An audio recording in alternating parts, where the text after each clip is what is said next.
Hey guys, how's it going? Welcome to the String Pickers Q&A Live.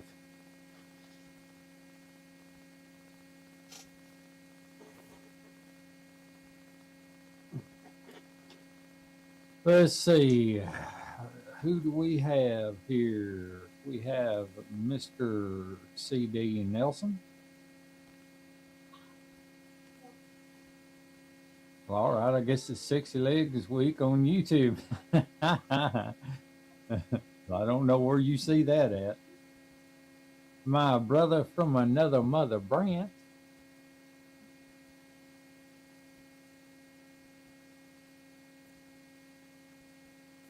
And Timmy, my brother from another. Let's see, I need to be given the, let's change this over here. Start giving applause to everybody.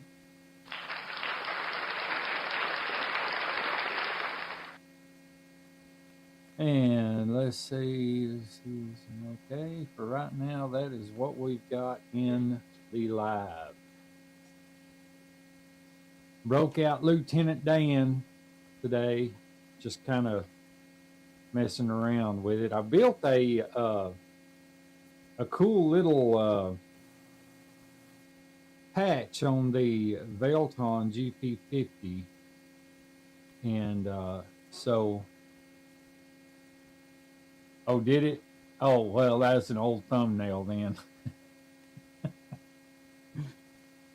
Yeah, it's probably from back like in the summer or something. That little mic travels all over my hat.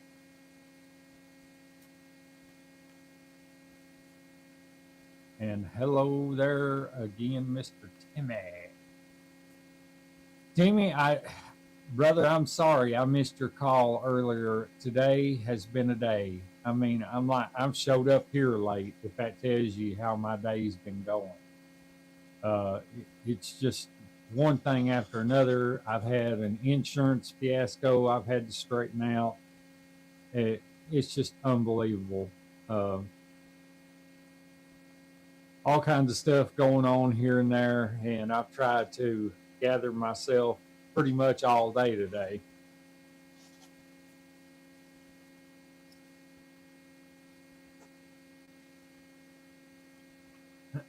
So I hope you guys are doing okay. Four greatest dudes here right now. That's right.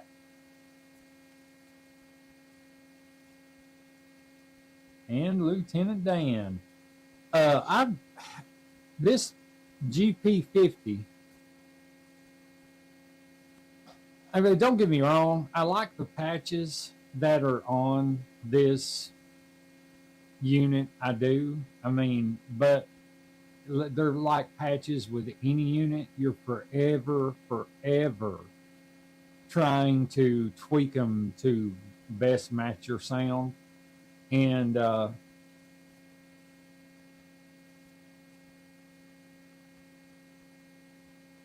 good deal, Chris. Good deal. But so I got to playing around with, and I'm thinking about doing a video on it. Well, it's kind of up in the air because this whole NAM profile thing is way more complicated than it needs to be on the GP50. It's just unbelievable. It's better to just do like the snap tones thing and be done with it. But if you go to like, there's a website called Tone 3000. If you go to that website, on that website, you can get all these NAM profiles and IRs and stuff that you can load onto this Velton GP50. But half of them don't work. I found a few that I used that turned out pretty decent, but it's just way more complicated than it needs to be. Welcome back, Mr. Brandt. I have got, and you guys may find this interesting. Now, you guys know me. I'm pulling the TED. This will be a month out before you ever see it. But I recently did something to this guitar that I had a burning question, so to speak. And that burning question was,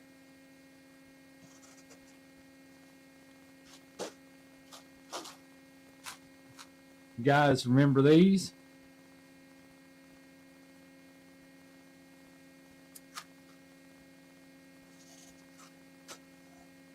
Those are the capacitors I use on my tone and volume pot. Chris says, agreed on that, Casey. I've been up in the air for what model I want to upgrade to from that Pocket Master, but there are just so many. Yeah. And I'll tell you, the GP50 is awesome. It is. Don't get me wrong. I love this pedal. It's way cooler than the GP100, in my opinion. But the whole NAM profile thing is, I would much rather use this unit and just make my own rigs on this unit as opposed to, and you can go to places like YouTube and see people build their own rigs that sound phenomenal and just watch those videos and build rigs on your own through, to get their sound. The NAM profile thing is not for me, so I'm thinking about doing a video on that. I don't know. Well, here's the thing, Brant.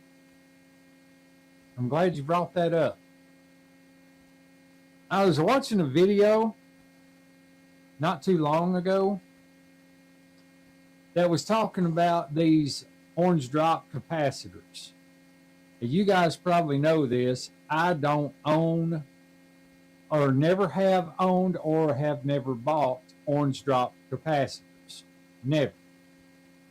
I just never could get past the fact that for what you pay for two of them, you could get 150, So I was watching that video thinking to myself, what's the difference? It's the same value. If you get the same value orange drop and the same value in like this Bojack brand, and you put them side by side, what's the difference? Why is the orange drop better? Is it better sound? Is it just the history of orange drop? Well, basically what I did is I did a video where I bought, the reason why I bought the orange drops is this. I'm getting a huge influx of customers recently, like a lot. People are, like around me, I'm the only tech within a 25 to 30 mile radius.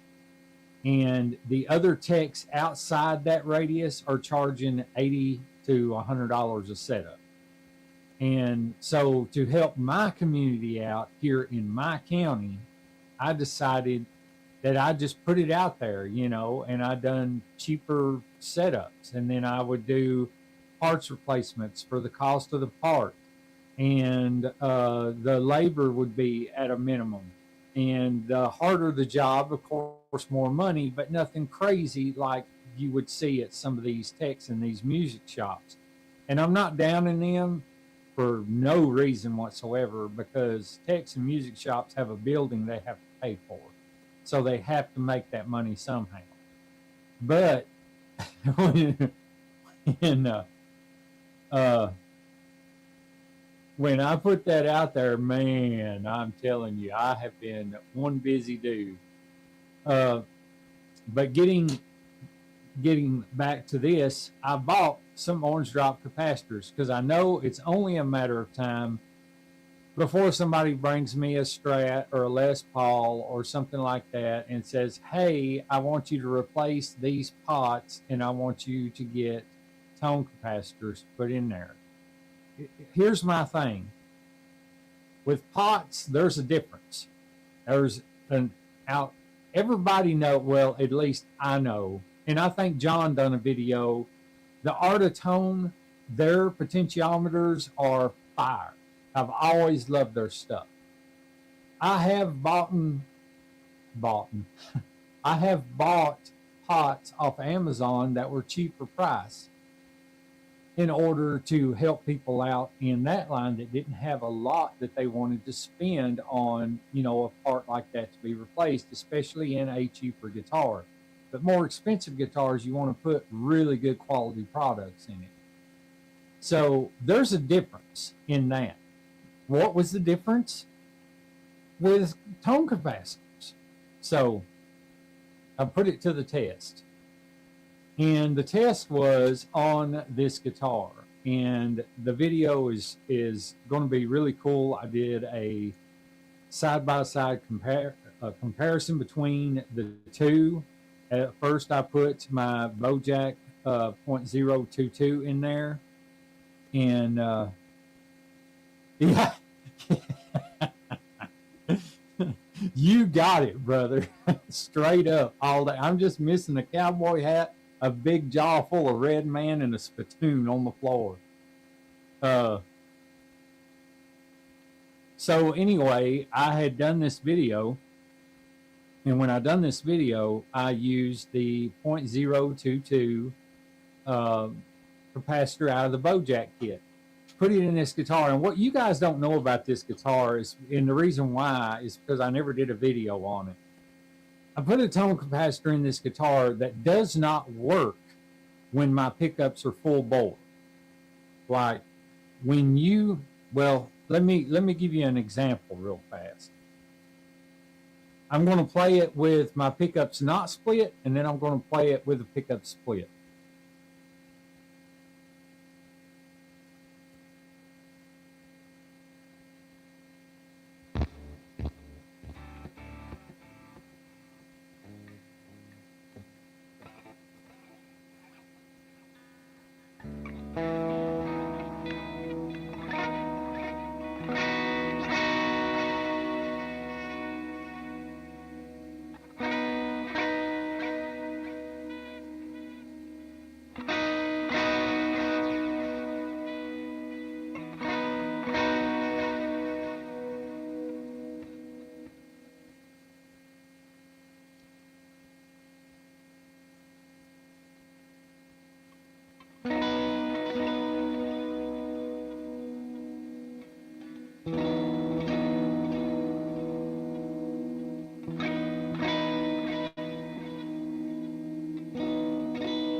So you guys kind of get the idea. When I'm playing metal, I don't use a tone knob. If I've got good pickups like these SACU and Vader clones, I don't use the tone knob. These sound so good and well-rounded when I play high gain that there's no need for that tone knob whatsoever. There's no, like, I don't even touch it. But what I did on the coil split is you've got 6 lugs, and on those 6 lugs, your center lug is where your split comes in from your pickups. Well, the top lug is where I run the leg from the tone capacitor across that and then over to the first lug coming off the round part of that coil split. And what that does is engages that tone capacitor when I pull it up and split the coils. Because when I split the coils, it a bit chimey, which you want that sometimes, but if you want to darken it up and warm it a little bit, turn it down, you get a good warm sound from a single coil pickup. So that's the reason why I've done that. Well, I tried. Hello, Will. Good to see you, brother. Here's a bit of clap for you. Not the kind you have to go to the doctor for, just applause.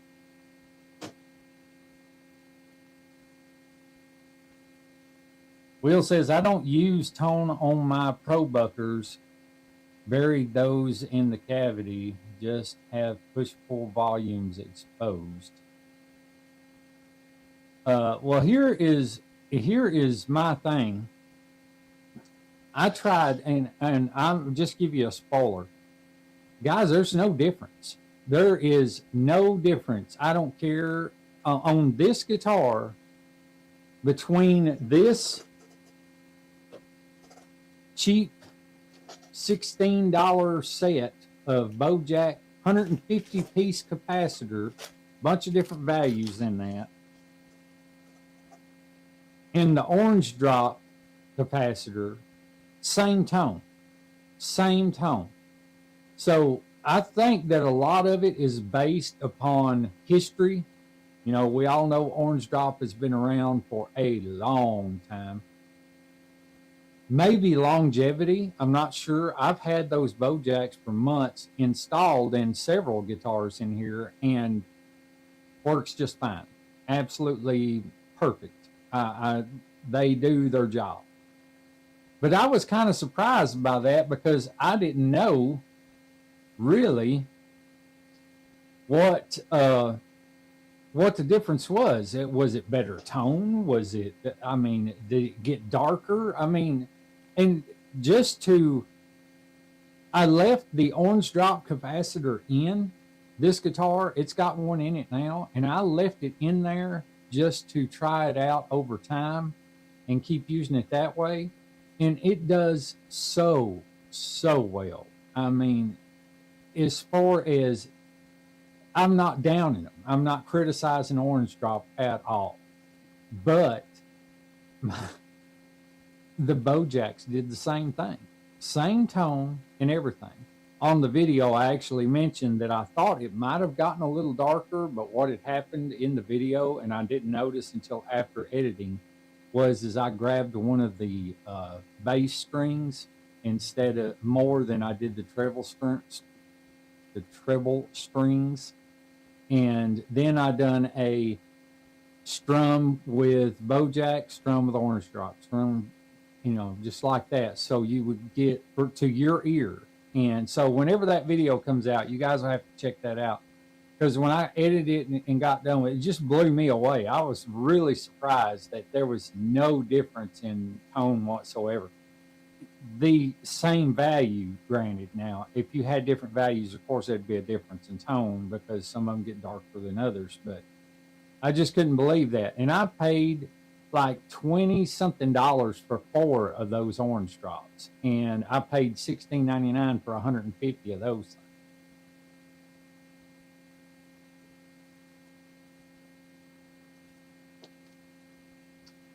But yeah,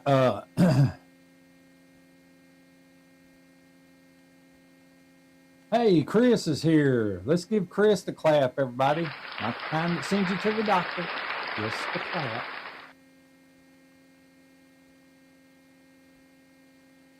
And congratulations, by the way, on winning that SG. I don't know if you noticed this, but it gave me a mild heart attack because my name and your name on that wheel was right next to each other, and it sailed right past my name and right onto your name.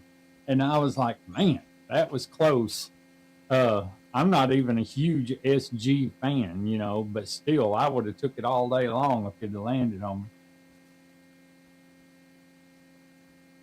But yeah, I spent today. I was uh, CD Nelson.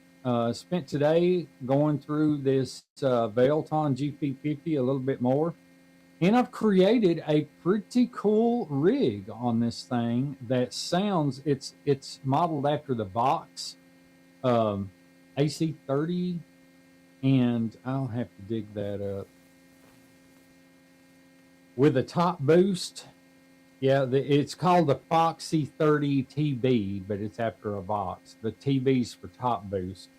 And I've got delay on it, EQ. The cab is a Vox 212, reverb, a little delay. I've got a compressor on it and a little bit of noise gate because there was some hiss coming through, but not a lot. This is what it sounds like. I kind of did it on this guitar to play some kind of overdriven stuff, but yet a little bit clean at the same time. So this is what it sounds like on this guitar. I thought it sounded pretty good.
Yeah, a little bit of.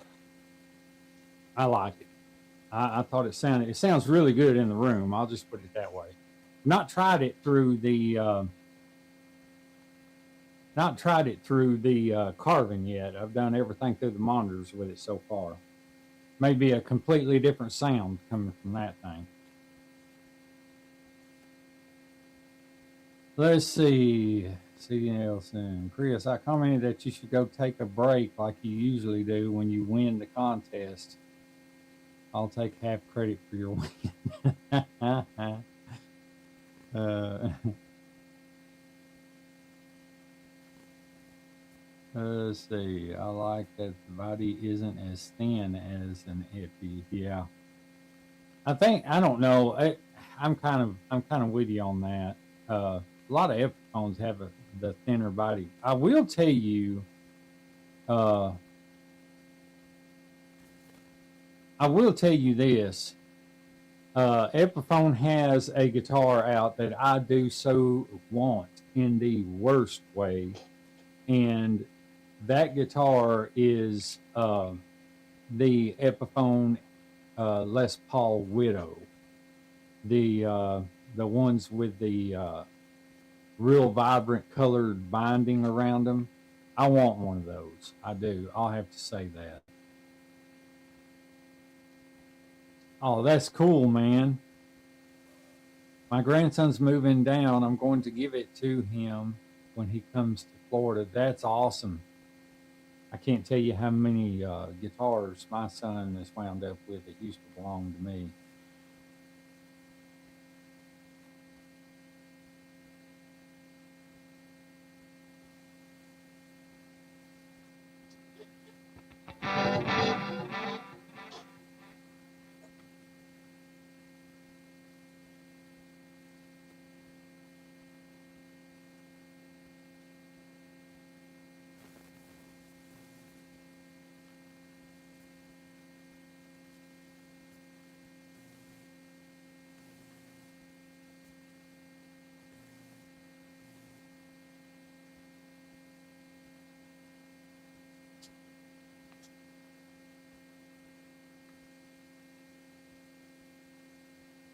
This was one of the actual NAM files that I could get a hold of. It's for a Mesa Boogie. I have to show that to you just here in a second. Let me make sure I'm still in tune. Sounded a little off a minute ago. Oh, maybe it was just my plan.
So yeah, that was one of the NAM files that I actually got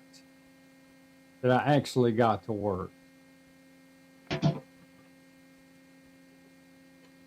And it was not it was a task to get that done.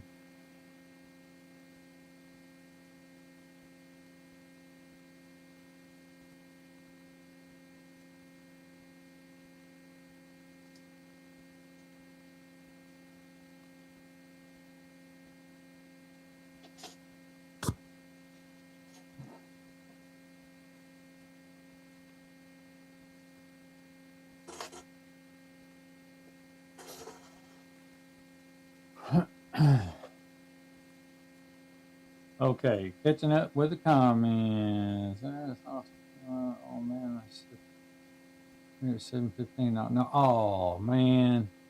Hey Tim, I'm probably going to be out of here at that time.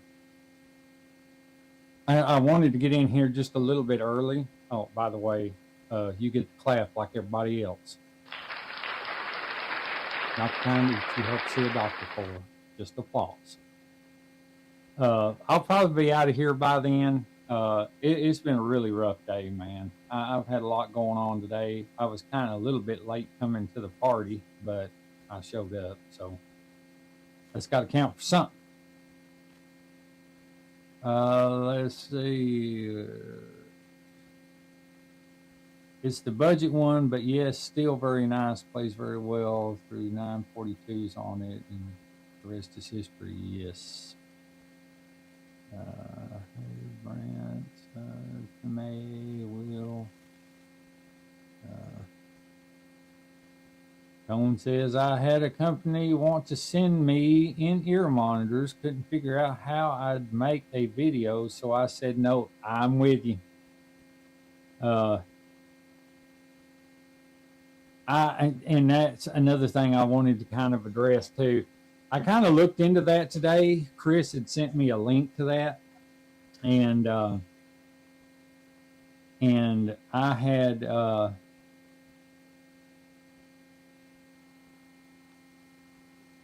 had looked into it, and I was trying to think up ways that I could make it work, but I rarely ever use my headphones now. I've just used my monitors over here, and I'm wireless as it is through that, because I have these hooked into my guitar or this hooked into my hat. So I was trying to think up a way that I could use them and possibly do a video on them. And after several minutes of thinking, I mean, Jeremy's put out a great video on them, and I think Brian did one, and I didn't want to really take that away from anybody else, but I do want to ask you guys a question. Have you ever heard of contentcreator.com? I did get an email from them today, and I kind of did some research to see if it was legit, and apparently it is a little bit, it's legit, like 600,000 people there that do what they say they do. I don't know. I got it today, and I've been kind of looking into that a little bit, and basically what it is you go on there. If they send you an email, you go on there and you create a profile with your email, and you put what content you do on what platform and what gear that you use in your content. Like for me, it would be I've got Instagram, I've got Facebook that I have the String Pickers channel sort of linked to, and then I've got, of course, YouTube, and then there's Clapper, which is something like TikTok, but not as compressed with all of the garbage, I guess you could call it. And then I would say I do music reviews and mods, and basically anything doing with guitars, amps, chords, anything in that realm. Well, then what happens is these companies go to that, because when you think about it, it's kind of genius, because if I had a company and I wanted to advertise my product, and I decided, hey, I'm going to run a commercial on TV.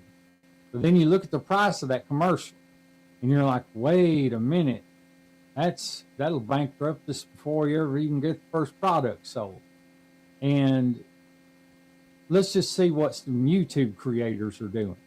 Well, on there, you can set your price at whatever price for the review of that product or whatever, which in my opinion, I don't want to say anything dishonest at all about any product, because it would just kill me knowing that someone bought the product and they weren't happy with it because I left out the cons and only give them the pros.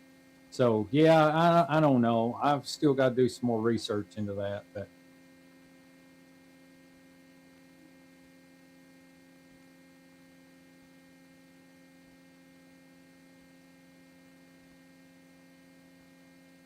I'm not famous like you guys.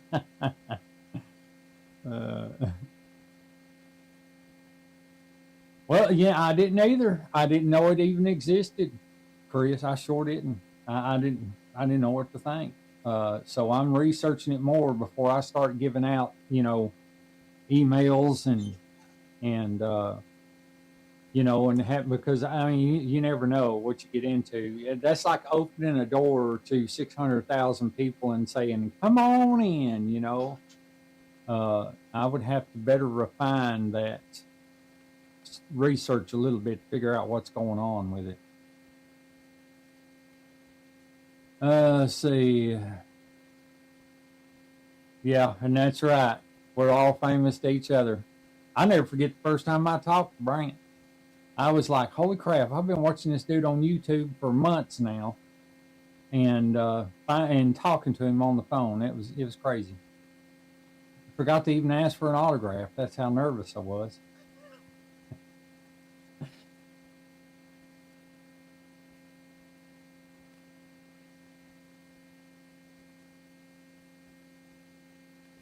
Thanks for dropping in, Timmy. Oh, I didn't think his premiere is at 7:15. I didn't even think about that. He's an hour ahead of me, I think.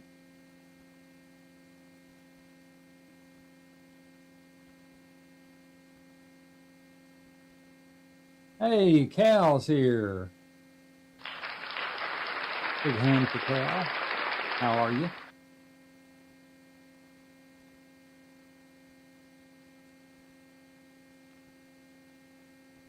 Yeah, it was that way with me too, Brant. First time I ever talked to Ted, it was like, I don't know, it was kind of like meeting a movie star or something other, even though we all do YouTube, it's just insane.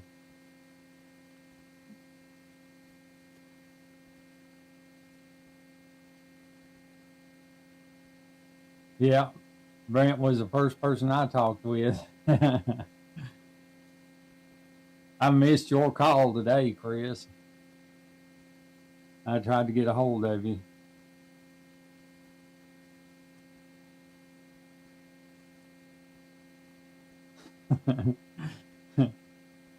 Chris Nelson is a groupie.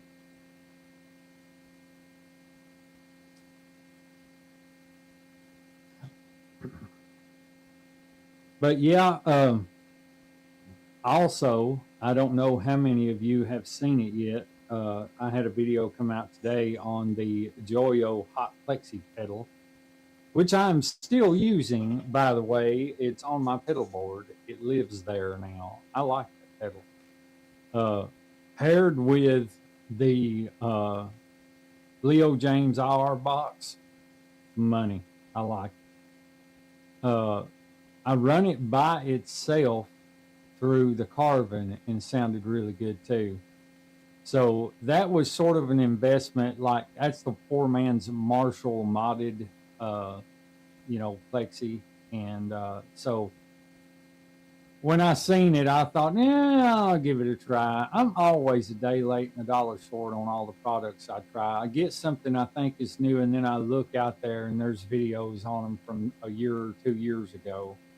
But at the same time, I kind of want to put my input in on it too. And but yeah, that was a good one. I kind of like that pedal. That was all right.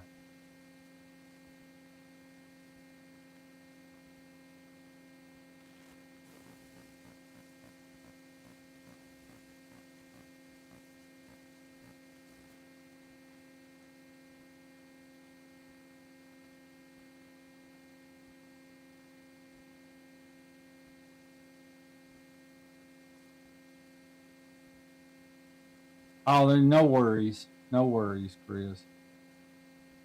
Uh, I know how it is. I've got a quo of videos to catch up on myself, and I didn't get none of them watched, hardly at all. Maybe one today. It's just been a day trying to run around and get all this insurance stuff straightened out. I was installing the door alone when you called. Sorry though, I could have used your help. I bet you could. I used to deliver Back years and years ago, I delivered doors and windows from. I tell you what, I hated those doors with side lights worse than anything. And I finally got to where I was refusing to take them without some kind of help, you know.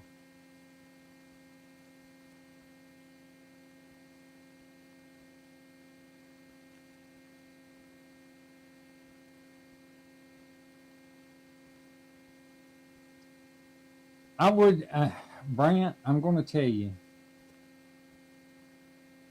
I want to play one of his guitars that he's had his hands on so bad. And the one that I want to play is that Bex Gears guitar.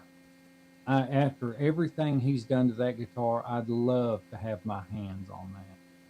Just to play it, not necessarily. I've watched the video thinking, man, I'd love to buy this guitar off of him, but his grandson got it for him, and there's no chance of that ever happening. But I'd love to get my hands on that guitar.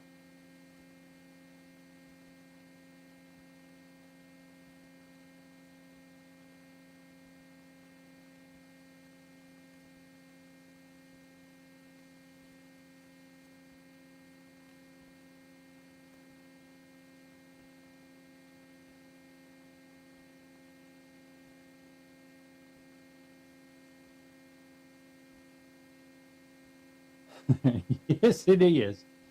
I think 16, 14 to 16 hours, I think, depending on traffic. That is a long drive, especially from where I'm at. A lot of you may not be familiar with it, but uh, where I live is dead center of Tennessee. I'm like directly in between Nashville and Knoxville, hill country, I guess you could call it. And I am about maybe 20 miles south of the Kentucky line. So, yeah, it would be a long drive for me.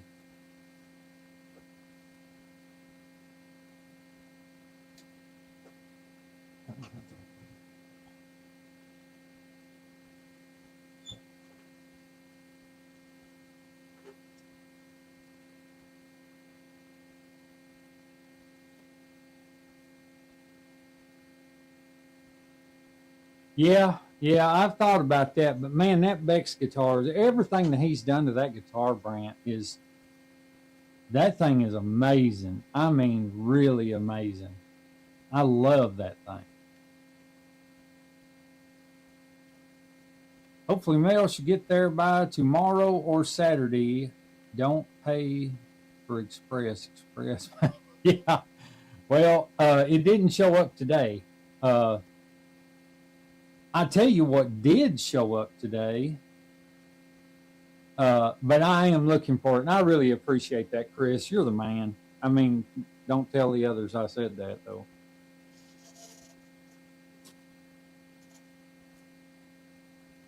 My Art of Tone 500K potentiometers showed up today.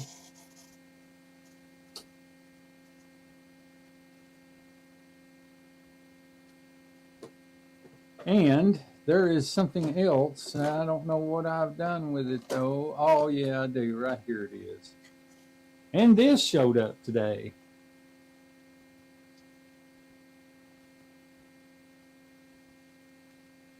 Gentlemen and Timmy, sorry. This is my very first Geiger dual rail humbucker right here. I just got this today.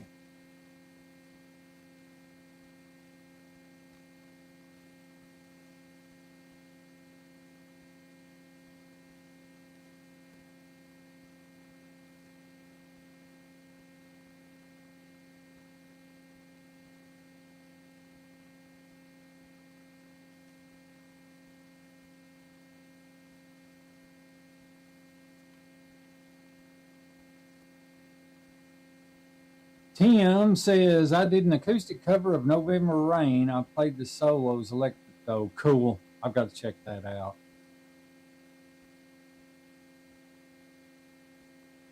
That's what I'm really going to have to do when I get off this live stream and start catching up on some videos. Like I said, I've been able to do nothing today. Let's see.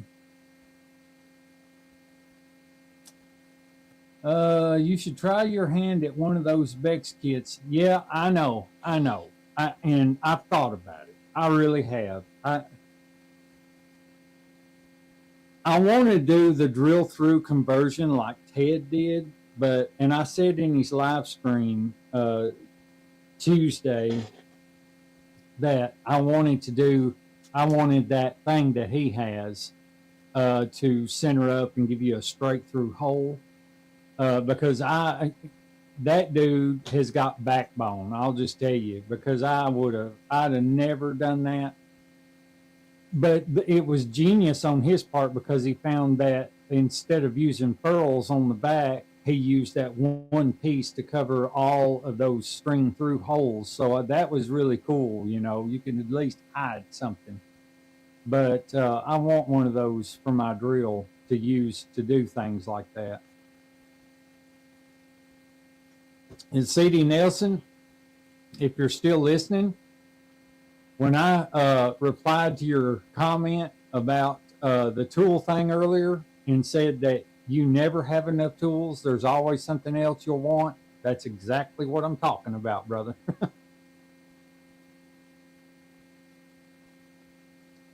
But yeah, I'm going to pop this in a telly.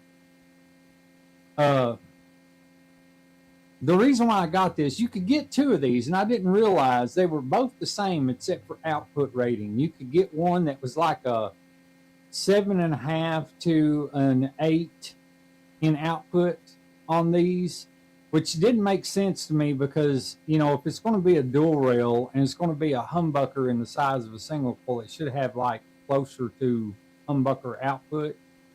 I know there's not enough room for the winds and everything around those, but they give you an option that you could pay X amount of dollars for the 7.5 to 8K, or you could pay X amount of dollars for the 10K to 11K. And I got the 10K to 11K. The reason why is because I have a telly coming in. Hey, Brian's here. What's up, Brian? You get the clap just like everybody else. Not the kind that takes you to the doctor, just the applause. But I had ordered a lot of you don't know this. The Indiana Telecaster that I built, there's a video coming up on it soon. I had done everything to that guitar. It was an absolute nightmare when I got it. Of course, y'all seen the series. There was one thing left to do, and when I thought I had it to the point to where it was going to be good, I changed the strings on it a short time after the series, and the B and E string cut far enough into that plastic nut that it started ringing out. So I got another one of those Kane's brass nuts, the adjustable heights nut, and put it in there and fixed the problem. And then my son's fiance wanted that guitar so bad that she couldn't stand it. Offered me the money that I pretty much put into parts and a little bit extra, and because it was a free guitar to me anyway, it was a gift guitar in with a deal. So I went ahead and let her have it, and I ordered another Telecaster. It's not going to be in for, I think, March the 20th or March the 23rd. It's a budget Telecaster, and when I got it, it's a Grote brand. I'll just tell you that. It's a Grote brand Telecaster. And when I got it, the first thing I thought is there's no way this thing is going to be any good. No way whatsoever. And I thought that it was fairly new, but the first thing that I did after, of course, I ordered it is went on to YouTube and realized that there's videos out there 2 and 3 years old on it. So I went back, and instead of canceling the order on it, I decided I'm going to make it mine, just like I've made other guitars in here mine. I'm going to mod it up, do some things to it, kind of beef it up a little bit, because the color and the one I got was really cool. And so even my wife says, "Ooh, that's pretty." And when she says, "Ooh, that's pretty," and I say I want to buy it, usually she'll let me buy it. So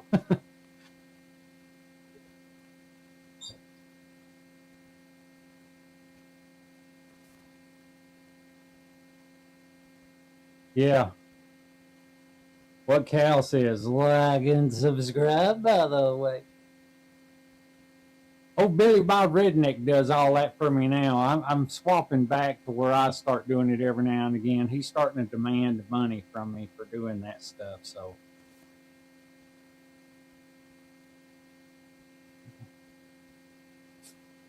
let's see. Congrats, Brian. Good thing you're married to a nurse. You have to clap now. Sorry, Brian. I'm sorry, brother.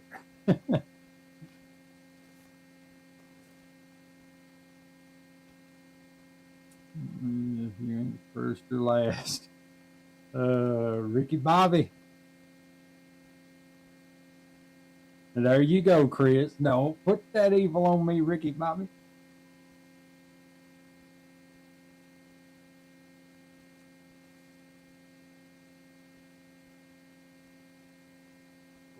Yeah, that's pretty cool.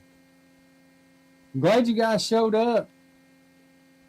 I wasn't really hadn't. Of course, anytime I plan on doing something like this, that's when I have days where I'm just absolutely covered up with things that I have to do. It's just, I don't know. You guys just have to understand. Uh, I have a special needs daughter that's got appointments and stuff. Of course, y'all heard all this before, but she has appointments and stuff, and then my insurance is like, we're not taking care of you no more. And so I've had to go out and do all of that, get new insurance, and to try and save myself on some premiums. And it's just it was a nightmare today. I'll just put it that way. Plus, I was going on about 4 hours of sleep from last night. Didn't sleep good at all. Will, brother, it is my pleasure. No thanks needed. I love hanging out with you guys. I mean, if I had, and I want you guys to really take this to heart, because I don't say this about a lot of people other than one neighbor that I have, a couple that live up the road from me. If I had to pick a neighborhood, all of you guys would live in it. I mean, think about it. Okay, think about it. Look at it this way. I go to Chris BCG's house, molest his hoard of guitars, play the crap out of them on a Monday. On a Tuesday, I go to Brant's house, molest his hoard of guitars. On a Wednesday, I can go straight over to C.D. Nelson's house and molest his hoard. I mean, think about it, guys. You would never play the same guitar in 1 month. In 1 month, with all of us living in the same area together, we would never play the same guitar in a month's time between all of our collections. So that is a win all day long.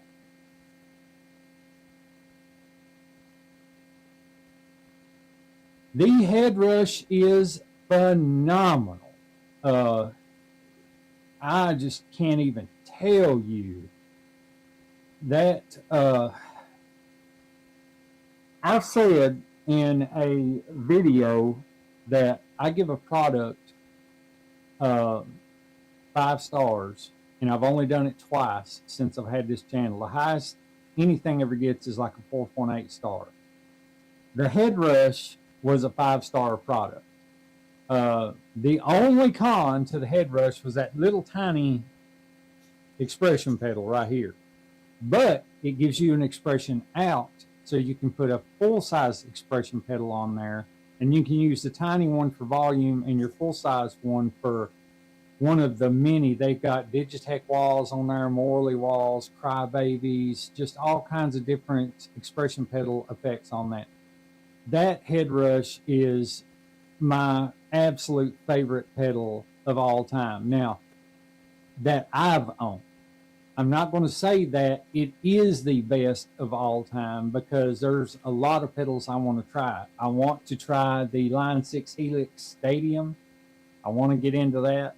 I do love what they're doing now with the Stadium XL. That is, I've watched a bunch of videos on that, but at the price point, you know, you're talking like $2,000 for one of those, almost, probably after taxes, I guess. $2,000 for a Line 6 Helix Stadium. That's $500, and it does absolutely everything I need it to do. So yeah, it's doing great. I use it every day, every single day. The only time I really use anything else for effects is either when I'm playing with this thing here. This is, I've been kind of learning it and everything. So I have been playing this, but that head rush gets fired up every single day. I love that head rush.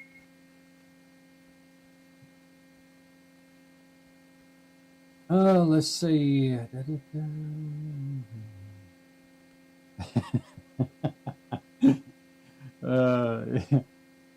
Chris's guitars are dirty. They might like it. His be all dressed up in negligees and stuff like that, you know.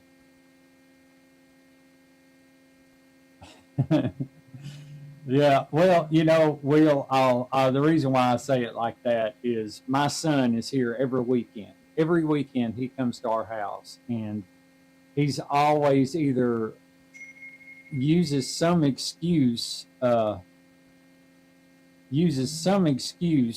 to come by and play my guitars. Like he'll have one, this one's acting funny, and then I'll check it out and there's nothing wrong with it. And meanwhile, he's got his hands on everything here. So I always say he's molesting my music equipment in here, you know.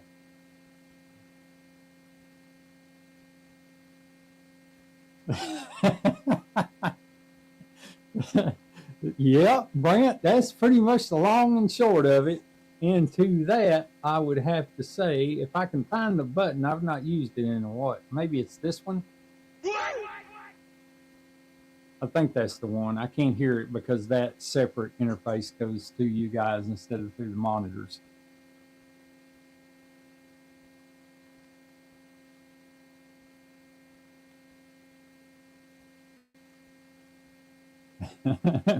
Any strange guitars get, less strange guitars get the clap. Yeah, that's right.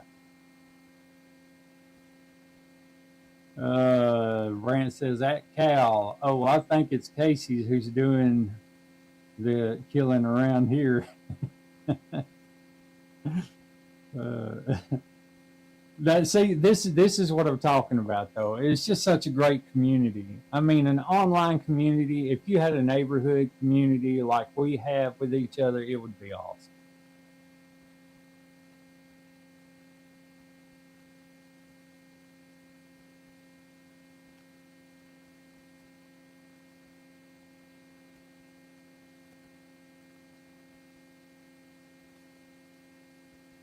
Yeah, the Nightcrawler tip. Now, you know that I would have waited until that one was fixed before I touched that one.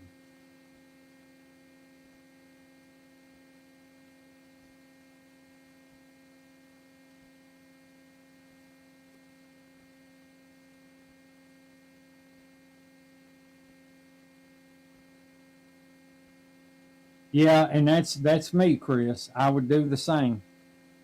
I would do exactly the same. I get like my customers will come over and sometimes they're like the ones I don't get to film, the simple fixes that people are not really willing to leave them or whatever. And okay, for instance, there's a guy. Uh, I would be your neighbor. Mr. Rogers said it best. Uh, there's a guy that plays in a band. He's an old man. He plays gospel, and he's been over here a few times, and he plays bass. And he brought a court bass one day, but his problems have been minor, like really, really minor, like 10 minutes tops to fix the problem. And then I always tell him he plays it, he likes it, he leaves with it. And I always tell him, hey, because he doesn't live far from me. And I always tell him, hey, if it's not right, if something goes south, just bring it back. I'll adjust, do whatever I got to. He brought over a Fender acoustic bass with Fishman Electronics in it. I think it was Monday of this week. And bought that thing for $140. Not a flaw on it nowhere, other than the strings being that high off the fretboard. But he says, I want to see if you can do something with this. He said, I can't play anything past like the third or fourth fret. And he said, it's just killing me. And I said, well, yeah, man, bring it on by. So he brings it in, and I look at it, and the first thing I did was look at the belly. What I call the belly of an acoustic is actually the bridge in that area, because if that's raised up, that's a lot of work. That's a guitar that's going to have to stay here for a while. But it was flat. It absolutely flat. To the naked eye, you could barely see a little bit of raise in it, but nothing. Like, he had all kinds of bridge that you could file down, if you had to fix that, but it really didn't need anything. And I told him, I said, well, this is a truss rod. This truss rod issue. If you've got 5-10 minutes, we'll get it right.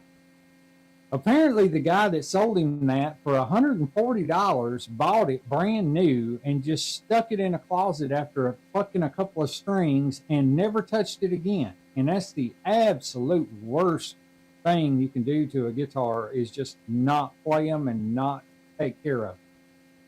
Well, he left it in a closet and in a low humidity, I'm sure, every winter in that environment for about 4 years. And then he brought the guitar to me.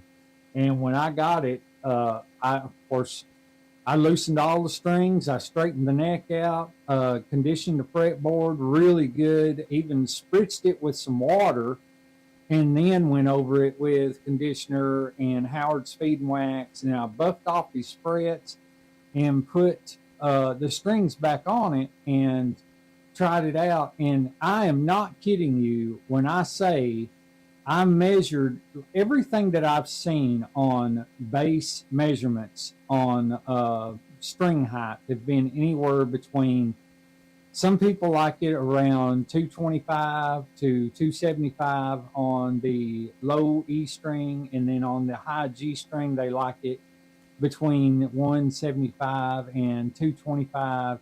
To me, I guess because I play guitar, that still seems a little bit high, and I think you can get it lower than that. I got his down to 150 on the G string, and on his E string, I got it down to right at 2, just a hair under 2. If I had to call precise measurement, I would say it was 1.9 is what I would call it. And played like a dream. And he plugged it up, and plugged it right into my Fender Rumble 100 watt. I plugged in my guitar, we jam, and so that when it comes to people coming over and jamming, my customers usually do that, and my son does it on the weekend. Besides that, there's not a lot of people, friends of mine, that are actually, they're people, when you talk music to, they look at you like, huh? So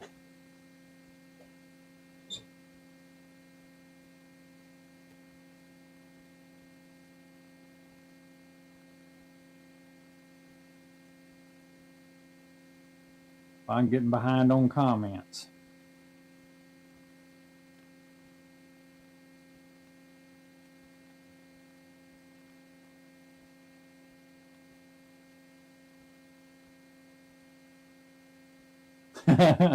Not just him, brother. I'd have you at my house too. I cannot stand. And now painting a guitar, I'm good. Uh, Even doing artwork on a guitar, like wood burning, stuff like that. I've done that for as long as I've played music. I've been an artist. Finishing a guitar, I don't care too much about finishing at all. I'm just not patient. I know how to do it. I don't have the patience for it.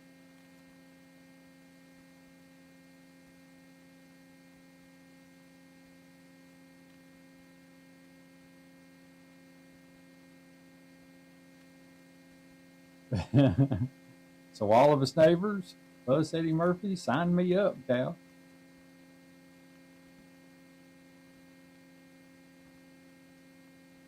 Hey, Sparky's here. Sparky gets to clap too, guys. He gets to clap too. Maybe you won't have to go to the doctor with it, Sparky.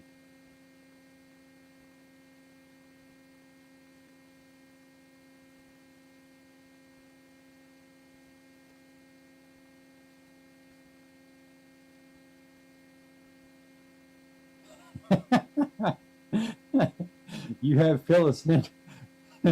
penicillin handy. Let's hope you're not allergic. Sparky saying hey to Brian.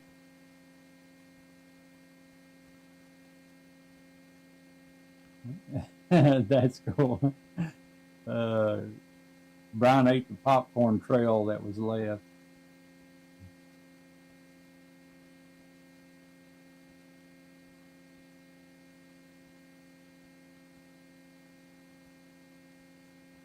Oh, everybody needs it here. They've all got the clap since they've showed up.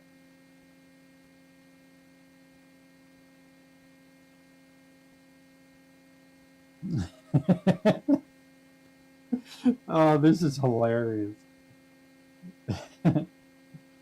Of course, you guys know this is a regular thing. I mean, if you show up from one of my streams, protection might be needed.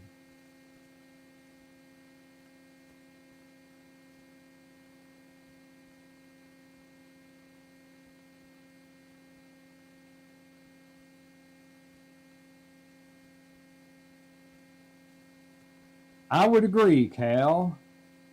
I see that almost every day.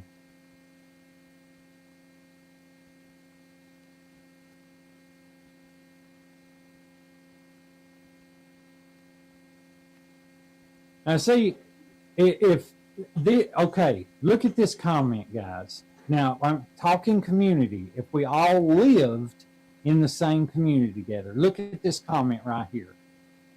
I'm just hanging back, packing up dishes to go to my new apartment, Tim says. Now, you can't sit here and tell me how much fun it would be to make up excuses as to not help pack up dishes. I'm just kidding, Tim. I'd be there all day long with you, brother. I'd help you out. These guys I'm not sure about, but I would.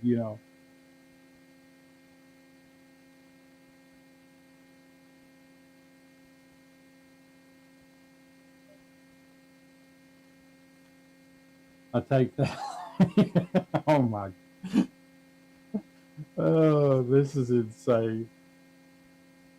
Don't ask, Brant. Don't do it.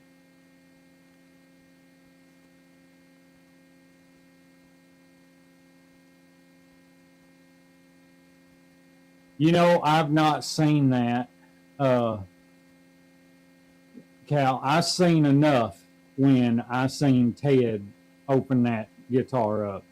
I did. I seen enough right then. I've never been in that. I've been in that situation in places you would expect to see them, like outside in the garbage when you've not taken your garbage off and it's been 100 degrees for 2 days or whatever. I've seen it in that situation, but in a guitar, I've never seen that. I don't know how that video hasn't got like 1 million views already just because of I mean, that's just remarkable. It's like an episode of Ripley's Believe It or Not. You know what I mean?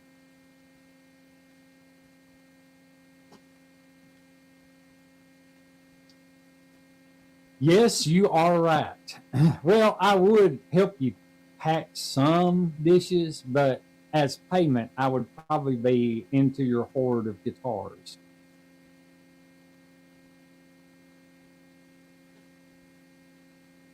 As I would expect people to be over here. I talk about you guys often to my customers, trying to get them, most of my customers are subscribed to my channel. Um, they don't have YouTube channels, but they watch my channels, because I always tell them when they come over here, look, I'm doing this, shooting these videos so you have a documentation of how this problem was fixed. In case you ever want to learn how to fix this problem, then you've got documentation of that. And I always say there is an entire community on YouTube, some close knit guys that are really like 100% have each other's back, and you need to go and subscribe to them. Most of the time, I have names on my little shout out board back here, although I don't have any names on that now because I cleaned that off yesterday, and I've got to write new names on it. The same names have been on it for the past 2 to 3 videos. So, but yeah, I always tell them when I do the shout outs on the channel for them to go and subscribe to you guys and check out your content and stuff. So,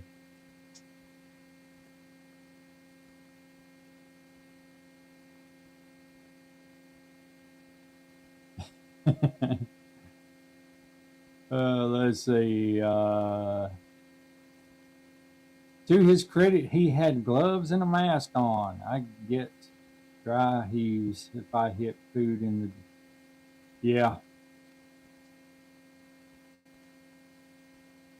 Well, see, the problem I have here is I'm so out in the country that we don't have like trash pickup day. We usually load our trash up and take it to the dump. And of course, the dump is down the road. But if something happens and I'm tied up for a day or two and I don't get around to it in the summer heat, if you put any kind of food in the trash, one of two things is going to happen to it. Either it's going to get full of disgusting stuff like that, or, well, last year I had a skunk in my trash can, which was delightful, I might add.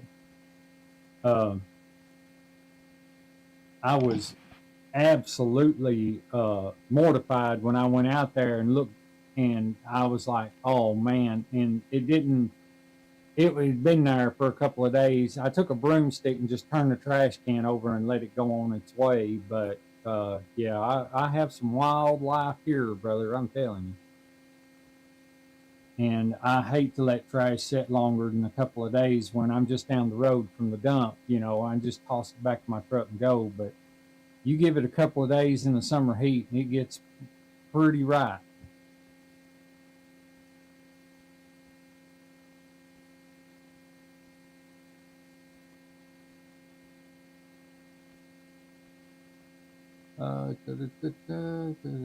Lego Simbase. Oh, I've got to see that. That's going to be cool.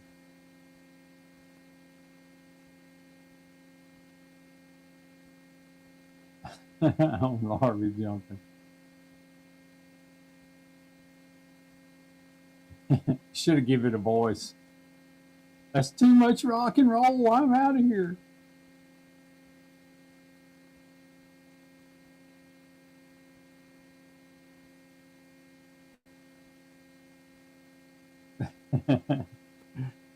Yeah.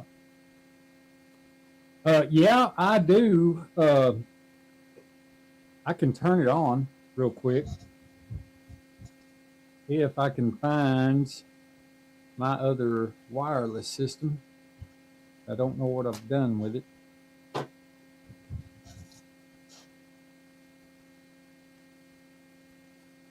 I didn't get to play this Head Rush much at all today, so it's kind of. Oh, what did I do with that? Did I leave it in the guitar?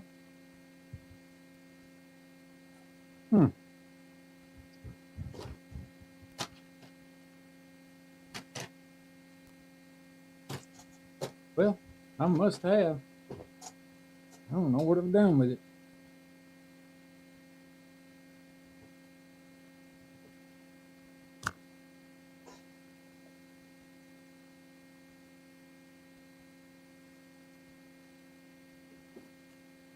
It's hard keeping up with all the garbage. I had that one out, and no, it is not. There it is. Okay, I found it.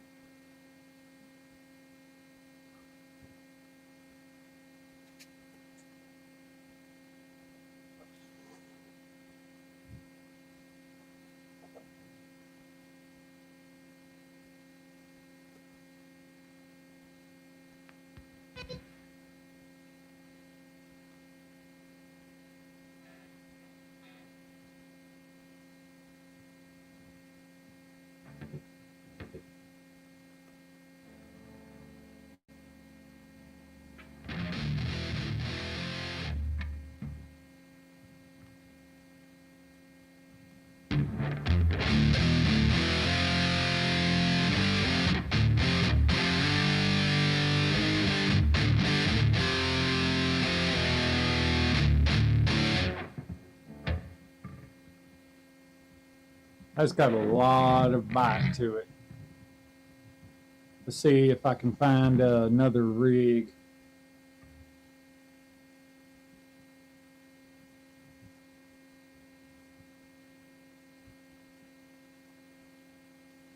This is the beauty of the Headrush. I don't. There is no cable between this computer and that Headrush at all. It's completely hooks up through my Wi-Fi, and like if I'm playing in here and my wife's on a computer in there, and she could change my presets or whatever I wanted on this, and that's the beauty of the Headrush. I love that they done that, and I'm sure there's other amp modelers that do the same thing. But yeah, it's just great for because I mean, even though that's got a big touch screen on it and everything, it's a whole lot easier to work it with. To work it with just that back there.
I don't know what happened. I think I might have overloaded it just a little bit. Who knows? But yeah, the Headrush is doing just fine. I'll have to say that it is a remarkable piece of equipment.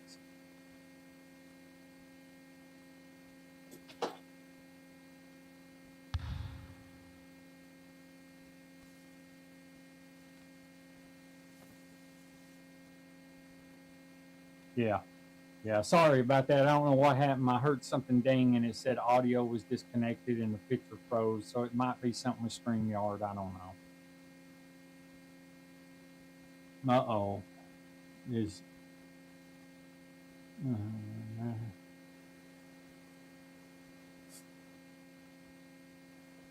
Mad Hatter Voice is his YouTube voice. His name is Norman from California, from Rancho Cucamonga. It really talks with a surfer's accent, like something about Mary. Yeah, I need to. I hadn't seen him in a while, and of course, I missed a couple of Ted's live streams, but uh,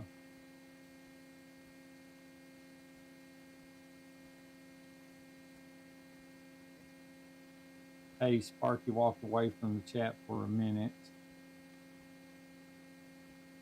Oh, he's saying hi to Sparky.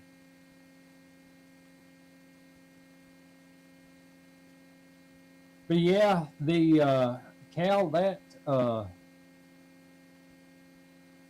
head rush is where it's at, brother. It is, and I'll tell you, and of course it's a ways out in videos, but that and that Spark 40 that I got, that's one thing. Like when I got into head rush, I was kind of looking at amp modelers on YouTube at the time. This was before my channel was ever even born. When I first got my MX5, the Head Rush MX5. When I first got into that, I think that I've been watching a lot of creators talk about it, and I've looked at some of the things with it, and I decided, this is what I want. They make a small version. You don't have to pay the $2,000 for the big Head Rush board. You can get a smaller version, and I think the MX5 was like $400.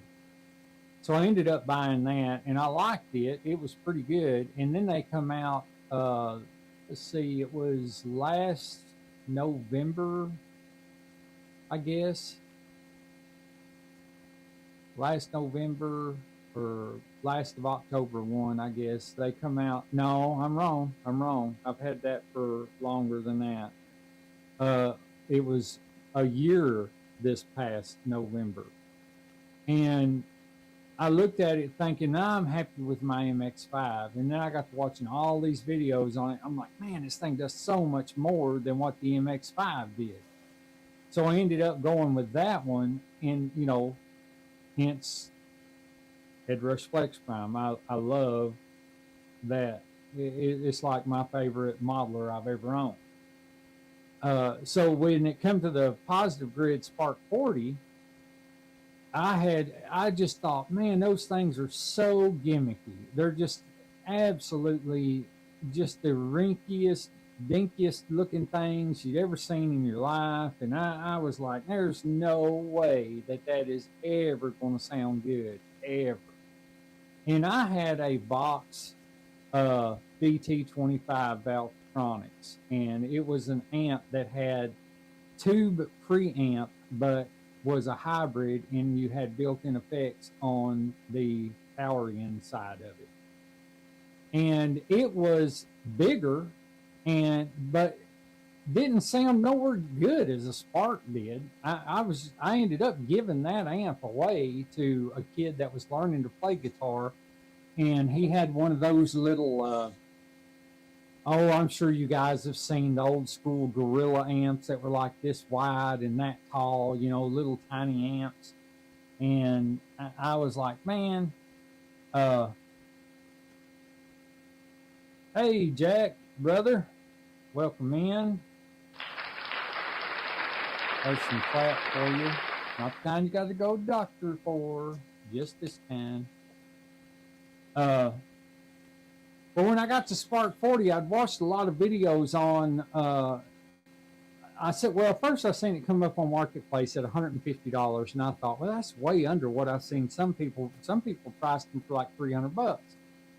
And I contacted the guy, and he's like, well, it's basically new because my wife bought it for me, but then I turned around and bought the Spark 2.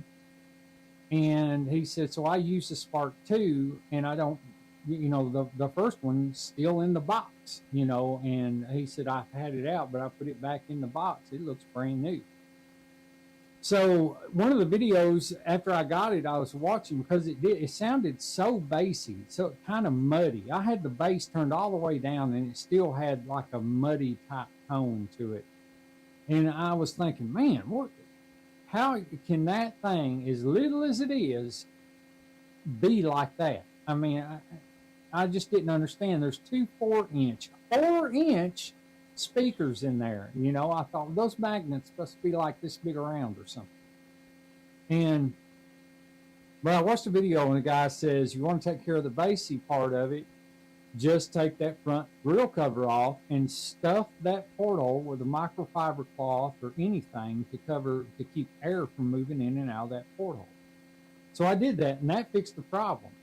But what I use it for now is I line it out into my mixing board and through my monitors. That thing sounds phenomenal, and I love the app that you get with that amp. It is so intuitive and easy to navigate, and it's just everything that does.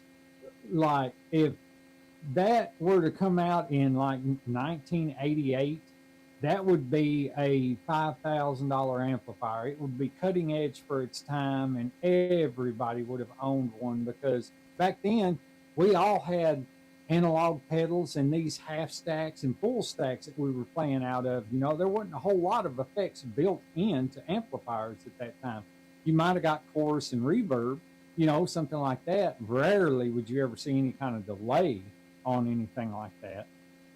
But yeah, it just really blew me away. I just couldn't believe, you know, how good it sounds now, both through the monitors and just by itself. And the reason why I bought it to begin with is to have something light and portable to carry with me to give like lessons or to jam with somebody or something, because everything else I got in here, you almost have to have a tow truck to move.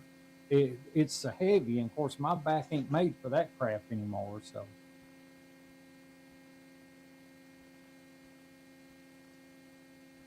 okay, let's see here.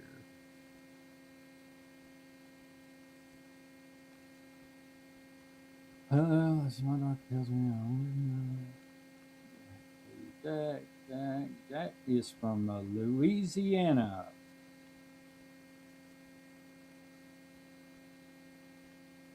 Oh man, did Tim Lee? Oh man, I missed that. I'm just running my mouth, man. I just can't shut up. Yeah, he left. Tim, if you watch the replay of this, sorry about that, brother.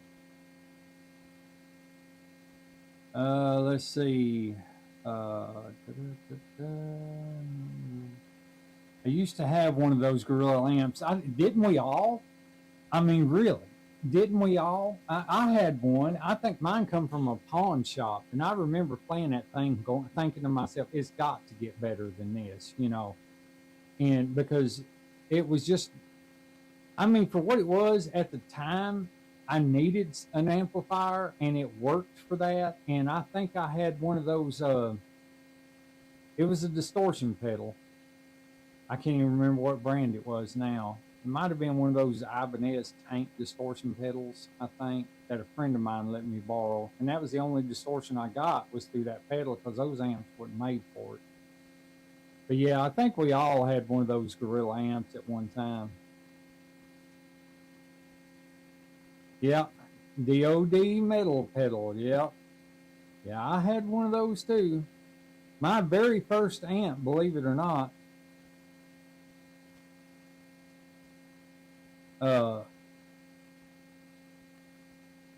was a boombox stereo, and I'll tell you how that came about. And it's where a lot of my wiring began. I was 13 and I got my first electric guitar. I'd played acoustic for a year or so before that, and maybe a little over a year now. But I had actually I had a boombox that had the dual cassette, and it was kind of nice for the time. You know, we're talking like 1985, 86, around that area. but it was a stereo in my room. That's what I listened to all my stuff on. I had a record player right next to it, and I had all kinds of vinyl. I had all kinds of cassettes, and the boombox started to show signs of wear. I bought it secondhand. It had an 1/8-inch microphone jack to plug into, to where you could plug into it and actually sing along with a cassette if you wanted to. But you could plug into that. And so one day I had that guitar. I didn't have an amplifier, and that radio was on its way out. And so I decided, you know what? I am going to take that thing apart. And I took the wires that hooked into that microphone out and brought them outside the box, the boom box, and then had a cheap old amp cord that I cut the end off of and run those wires to that. And I figured out something. It worked. It really did. It worked. But I figured out something. If I cranked that thing and started playing that guitar, I got a little bit of distortion. And then I figured out something else. If you would take and cut around that speaker, you got a lot more distortion. And so I ended up wrecking that stereo just to get some distortion to play my electric guitar to. And then it wasn't long after that the Gorilla amp come into play, and the little tank distortion pedal. I think Ibanez made that. I'm not really sure, but a friend of mine let me borrow it.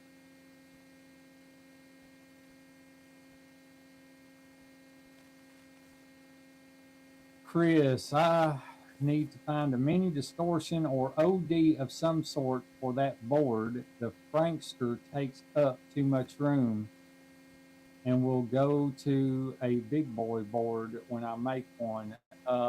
Chris, I've got an overdrive that you may like.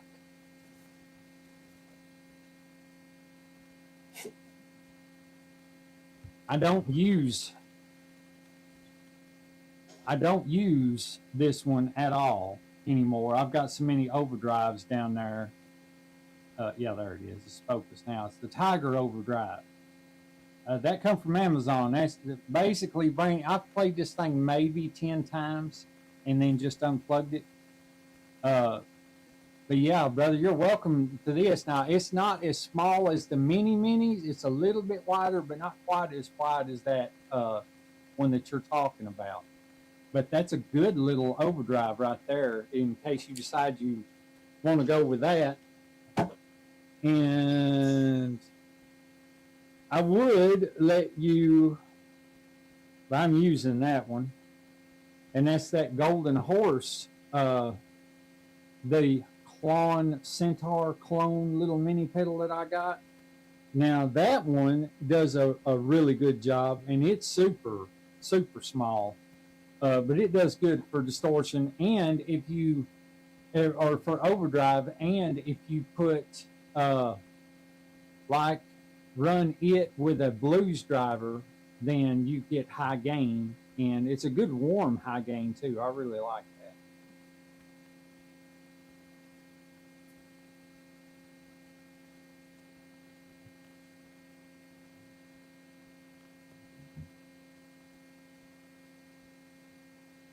Well, Jack, brother, I ain't far behind you. I'll be 52 here in about a month.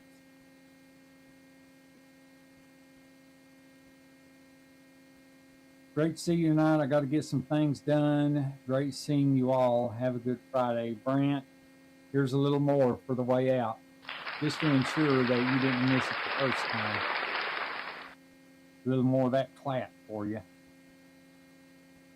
And thank you for coming. I really appreciate it.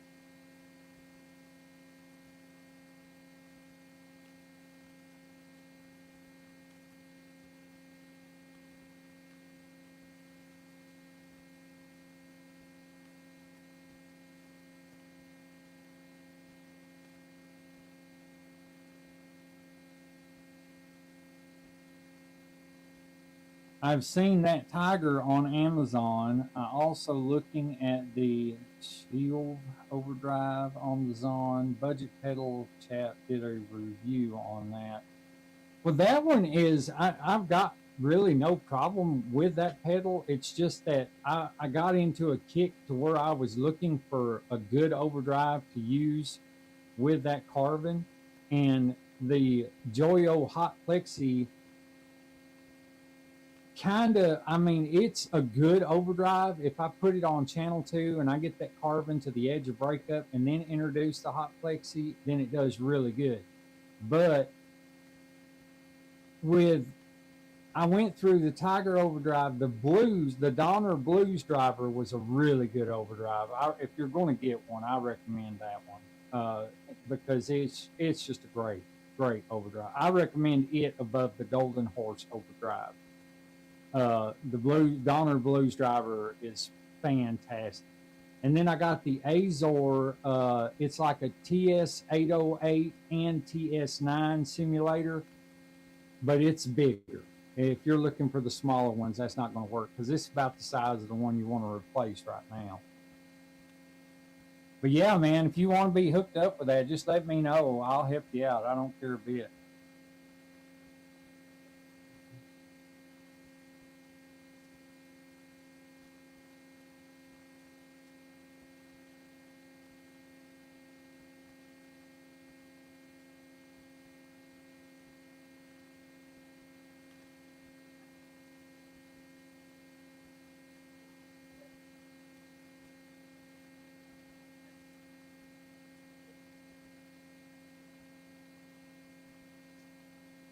But yeah, that was my thing is because I mean, I'm not sure if you guys know the history of Carvin, but Carvin, at one point in time in its history, they set the standard for audio, and it just breaks my heart that they sold out to Kiesel, uh, and they ended because a lot of and I still have yet to own a Carvin guitar, and I've always wanted to do that because they were cutting edge on their guitars back then too. So, um, but I dreamt about that amp right there ever since I was 13 old. And this is before I got my little Gorilla amp. I used to get the Carvin catalog. So you got those free back in the day. And I was flipping through and I seen Steve Vai, very young in his career. I think he was playing with Frank Zappa at the time, standing next to a full stack of this very amp back here. And the first thing I thought was, that's what I want. That's the amp that I want. And but then I flipped the page and looked at the price, and in 1985 it was like 2,500 bucks. And so in today's money, that probably would have been around 1,000.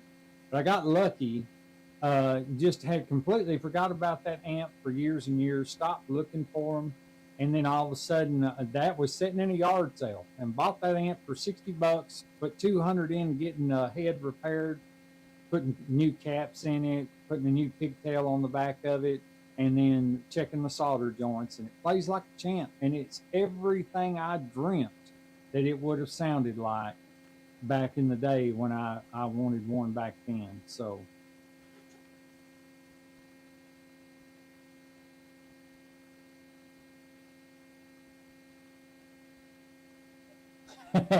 Sparky, brother, I got to tell you this. Me and Timmy was talking about you the other day, and it's all good. Don't worry. But we was talking about working on guitars and doing this and that. I don't know if I may have commented on uh, one of the. I may have said something to Timmy about one of his guitars or something other, and then I said something like, "I can't. I hate finishing the guitar. I don't mind, and I hate sanding." And he said something like, "Well, you never could get along with Sparky. Then that's all he does is sand."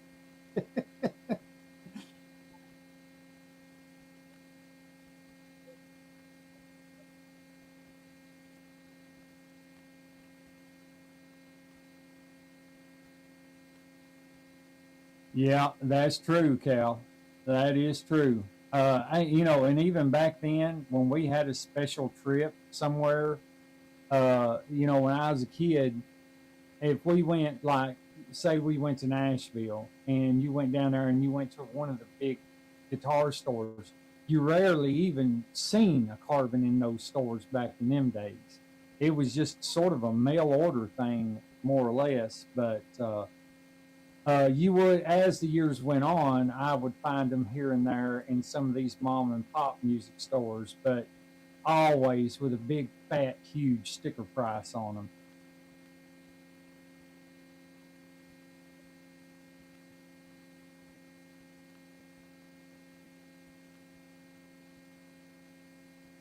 Everybody's got guitars coming in. I got one coming in, but it'll be a week or two before it's here.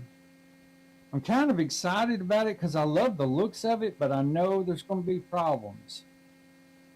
I know that there's going to be some mods that I'll have to do, and probably some other things, because from what I've seen on them, they need things done to them.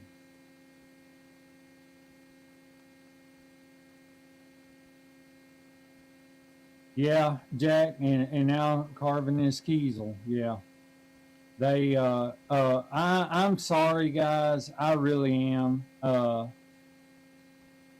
When I'm not going to sit here and tell you that Kiesels are not great guitars, because I wholeheartedly believe that they are. I believe the people that build those guitars do really good with those guitars, and I think that they are just amazing. I've seen a lot of videos on it. I've seen just it's just amazing to me, the workmanship that goes into some of their guitars.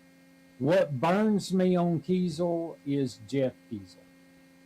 I don't know him as a person. I don't know him as anything other than what he has been online. But I will say that customer service means a lot, and I mean a lot. And from what I've seen, the customer service was lacking back a year ago, a couple of years ago now. It was lacking, and I'm seeing videos of I, you know, I honestly believe the customer can't always be right, but should at least be given the benefit of the doubt. If you know what I'm talking about. And it just seems like that's non-existent with him and that company.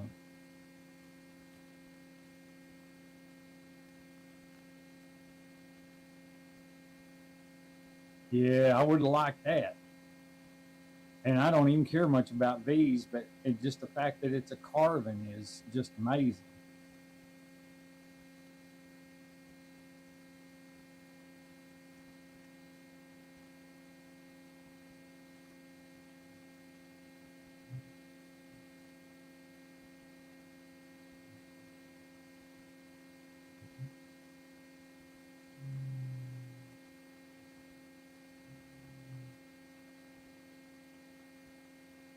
Oh, oh, come on, man. That's supposed to wait till Christmas.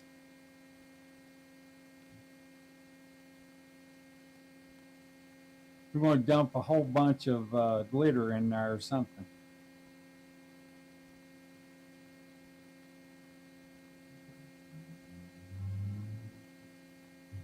I still got to say it, though. I mean, come on. How many of y'all have spread glitter across from coast to coast in America? That was quite an achievement. An achievement I didn't even really plan on doing.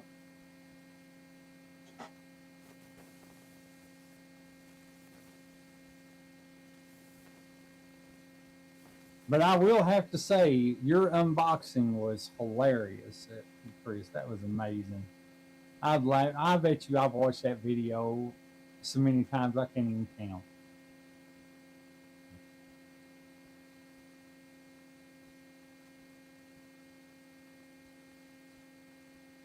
Hey, I've got a couple of guitars like that. They're like a dog is so ugly it comes all the way back around to being cute. I've had quite a few guitars like that in my day. My first electric guitar, I didn't say what it was, Mingo, but it was a Sears and Roebuck Harmony guitar.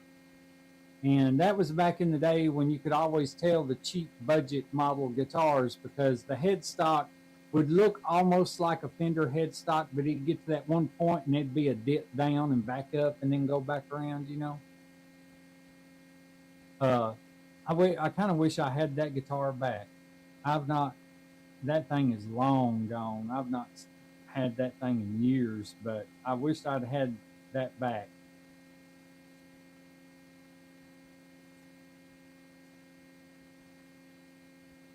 Like a bomb squad.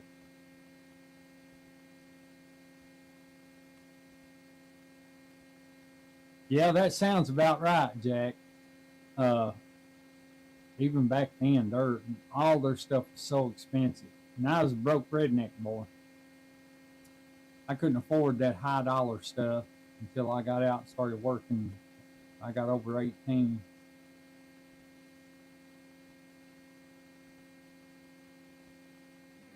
Okay, Sparky.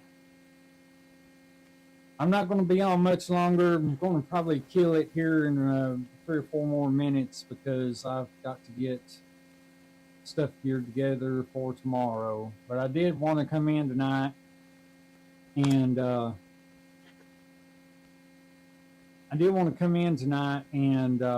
let you guys know that I'm probably going to start doing these on Thursdays. I have yet to commit to that. I do it once every now and again. Sometimes on just an odd day, I'll come in if I don't think there's any other YouTubers that are going live at the same time because I don't want to step on nobody's toes and and take viewers away from them in our community because I mean respect.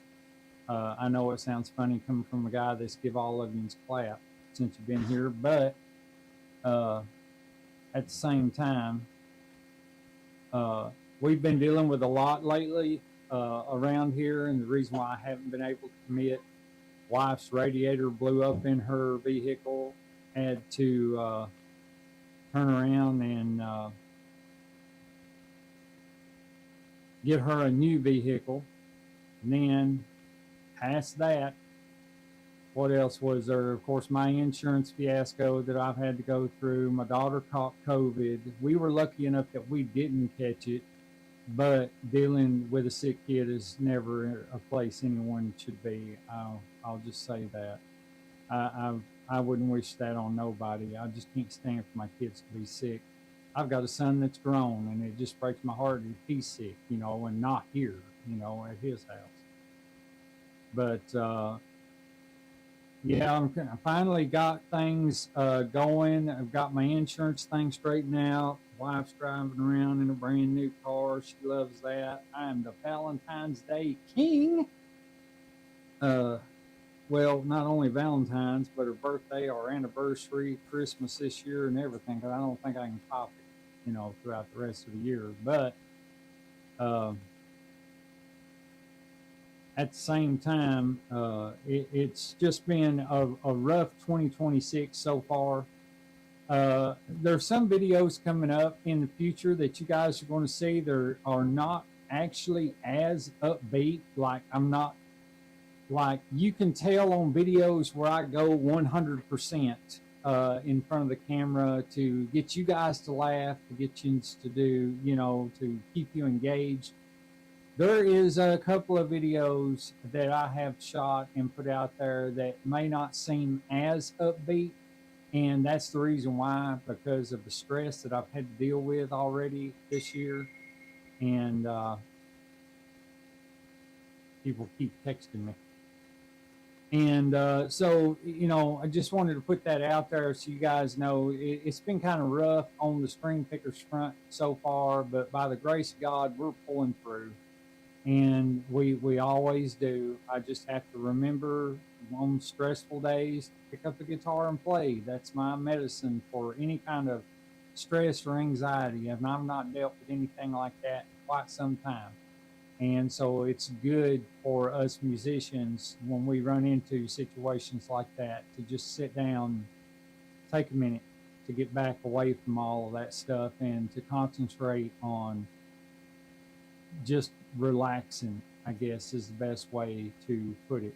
And so, uh, Chris, I appreciate that. Uh, Dark. No, no, not dark, Casey. Just not as humorous, Casey. There's still some humor. There's still humor. There's just not as, like, instead of going 100%, I'm only going like maybe 75%. So I try not to, I don't do well with, sharing stuff like that a lot on my videos because I do want to keep people engaged and stuff. But at the same time, you get what I mean. But no, not dark, Casey. I'm not going emo or nothing. So, Chris says, you need anything, I'm here if I can help. You got my number. Thank you, Chris. That means a lot, brother. It really does. There's, it's not really been